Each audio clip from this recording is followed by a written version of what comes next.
બોલો. Okay, trick number 6 છે સ્થિતિમાન વર્સિસ અંતર અને વિદ્યુત ક્ષેત્ર વર્સિસ r નો આપણે આલેખ સમજવાનો છે. તો બિંદુવત વિદ્યુત ભાર માટે વિદ્યુત સ્થિતિમાન v બરાબર kq/r એટલે કે v ઇન્વર્સલી પ્રોપોર્શનલ ટુ r. વિદ્યુત ક્ષેત્ર E બરાબર kq/r², તો E પ્રોપોર્શનલ ટુ 1/r². એક અલગ કરેલા ધન બિંદુવત વિદ્યુત ભાર પ્લસ q થી ઉદ્ભવતા વિદ્યુત ક્ષેત્ર E અને વિદ્યુત સ્થિતિમાન v નો અંતર r વિરુદ્ધનો આલેખ દર્શાવો. અહીંયા આપણે આ સ્ટેટમેન્ટ જે અહીંયા આપેલું છે તમારે ધારવાનું છે કે ધારો કે r બરાબર 1 મીટર પર બંનેના મૂલ્યો સમાન થાય છે. એનો મતલબ કે અહીંયા આપણે ગ્રાફ ડ્રો કરવાનો છે. અહીંયા બતાવેલું છે વિદ્યુત ક્ષેત્ર છે, વિદ્યુત સ્થિતિમાન છે અને r બરાબર 1 મીટર પાસે બંનેના ગ્રાફ શું થાય છે? ભેગા થાય છે. તો એવું વિચારીએ કે ભાઈ r બરાબર 1 મીટર તો બંને સૂત્રની અંદર અહીંયા છેદમાં જે r જે છે એની જગ્યાએ આપણે 1 મૂકવાનું. તો શું થાય? v બરાબર kq, e બરાબર પણ kq. તો બંને આલેખ એકબીજાને છેદે કે જે આપણે અહીંયા દર્શાવી શકીએ છીએ. હવે r જે છે એને તમે 1 મીટર કરતા વધારે ધારો છો એટલે કે રેન્જ આવશે આ બાજુ 1 મીટર કરતા વધારે એટલે કે આ બાજુની રેન્જ આવશે. તો ધારો કે 2 મીટર હોય તો v ની વેલ્યુ શું આવશે? અહીંયા 1/r એટલે કે v પ્રોપોર્શનલ ટુ 1/2 એટલે કે 0.5 થશે અને e ની વેલ્યુ આવશે ઇઝ ઇક્વલ ટુ 0.25 થશે.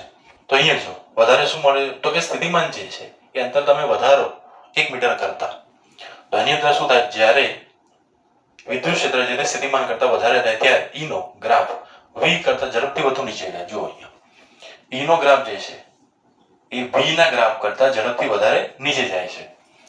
અને જ્યારે આપણે અંતર જે છે 1 મીટર કરતા ઓછું કરીએ છીએ એટલે કે 1 મીટર કરતા તમે અંતર અહીં ઘટાડી દો એની વાત કરીએ તો ધારો કે r બરાબર 0.5 મીટર લઈએ આપણે તો શું થાય?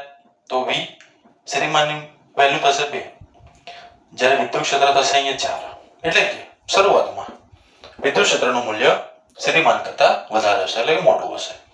હવે આપણે એનો સ્લોપ સમજીએ. ઢાળ E નો આલેખ એ v ના આલેખ કરતા વધુ તીવ્ર હોય છે એ આપણે જોઈએ છે. E અને v વચ્ચેનો સંબંધ શું હશે? તો કે E બરાબર -dv/dr. એનો મતલબ શું કે જ્યારે પણ v વિરુદ્ધ r ના આલેખમાં ઢાળનું ઋણ મૂલ્ય હોય તો તે બિંદુએ વિદ્યુત ક્ષેત્ર E આપણને દર્શાવે છે. અનંત અંતરે લઈ જાઓ r ટેન્ડ્સ ટુ ઇન્ફાઇનાઇટ. જ્યારે વિદ્યુત ભારને આપણે અનંત અંતરે લઈ જઈએ ત્યારે E ખૂબ ઝડપથી શૂન્ય તરફ પહોંચશે અને સ્થિતિમાન જે છે તે શૂન્ય થતા થોડી વાર લાગશે. આ આપણે જે વિચાર્યું છે પ્લસ q વીજભાર માટે વિચાર્યું, બરાબર. હવે પહેલા ચરણમાં મળે આટલો આપણને ગ્રાફ જે મળ્યો તે પણ એવું કહે છે કે જો તમે -q વીજભાર માટે વિચારો તો એના માટે તમને આ ગ્રાફ ચોથા ચરણમાં મળે અને E નો ગ્રાફ હંમેશા v કરતા ઝડપથી બદલાશે. Okay, thank you.